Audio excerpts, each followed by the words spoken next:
Tuan Ibrahim lupa atau menipu?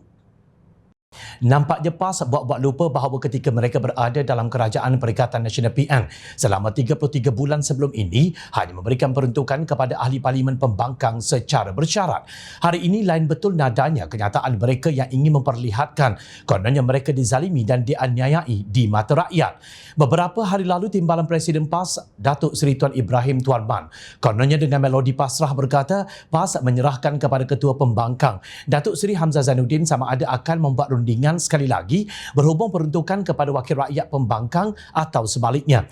Bagaimanapun katanya peruntukan itu sepatutnya diberikan secara terus tanpa menjadikan rundingan sebagai syarat, memandangkan pentadbiran sebelum ini juga tidak berbuat ketetapan sedemikian.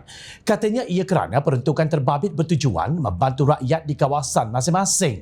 Menurutnya kerajaan sepatutnya mencontohi negeri yang ditadbir Perikatan Nasional PN yang tidak menetapkan sebarang syarat atau rundingan untuk menyalurkan peruntukan kepada adun pembangkang. Sama ada akan runding lagi atau tidak selepas ini terpulang kepada Ketua Pembangkang. Setakat ini kami berpendapat kerajaan perlu laksanakan sahaja penyaluran peruntukan tersebut. Ianya mesti mematuhi semua prosedur keuangan yang telah ditetapkan. Sehingga kini tiada peruntukan disalurkan kepada pembangkang. Ia adalah hak yang perlu ditunaikan, bahkan dalam piagam madani adil adalah teras utama, katanya kepada media.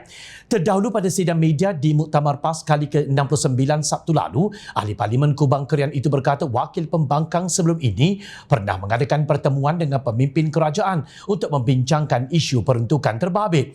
Ternyata kenyataan Timbalan Presiden PAS itu merupakan satu penipuan yang besar. Ketua Penerangan Angkatan Muda Keadilan AMK Setiawangsa, Muhammad Azhar Salahuddin berkata, bila meminta ahli Parlimen Kubang Krian itu untuk berhenti menipu rakyat dan menjadikan isu tersebut sebagai modal politik murahan bagi menimbulkan kebencian terhadap kerajaan perpaduan.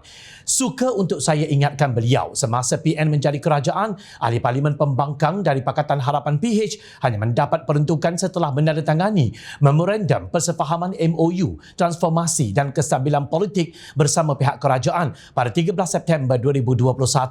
PH dipimpin oleh Datuk Seri Anwar Ibrahim telah bersetuju untuk menandatangani MOU tersebut demi menjamin kestabilan politik dan memastikan peruntukan dapat disalurkan demi kepentingan rakyat, katanya. Dalam pada itu, Muhammad Azhar menasihatkan Ketua Pembangkang supaya mengadakan rundingan dengan pihak kerajaan seperti yang telah ditawarkan oleh Perdana Menteri sebagai penyelesaian kepada isu tersebut. Pemimpin PAS perlu meneliti peruntukan parlimen yang diperolehi ahli Parlimen Pakatan Harapan PH ketika PN berkuasa pada 2020 hingga 2022 sebelum mengeluarkan kenyataan bahawa peruntukan itu sewajarnya diperolehi ahli parlimen kerana ianya adalah hak yang perlu ditunaikan. Perlu diingat bahawa kerajaan PN satu ketika dahulu memberi peruntukan kepada pembangkang dengan lebih cermat kerana peruntukan itu hanya diperoleh selepas menjalani proses rundingan dan perjanjian kerjasama. Malah semasa Perikatan Nasional menjadi kerajaan yang dipimpin oleh Datuk Seri Ismail Sabri Yaakob sebagai Perdana Menteri,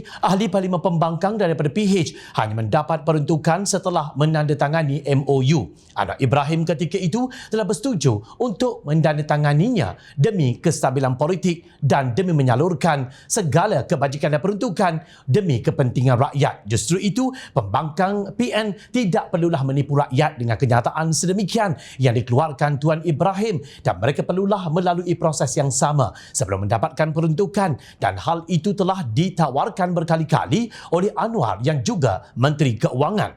Perikatan Nasional seharusnya berhenti menjadikan isu peruntukan ahli parlimen pembangkang sebagai modal politik serta perlu menasihatkan Ketua Pembangkang supaya segera mengadakan rundingan dengan pihak kerajaan. Susah sangatkah mendapat peruntukan tanpa melibatkan sebarang rundingan dengan menyifatkan kononnya peruntukan itu adalah hak yang perlu ditunaikan kerajaan?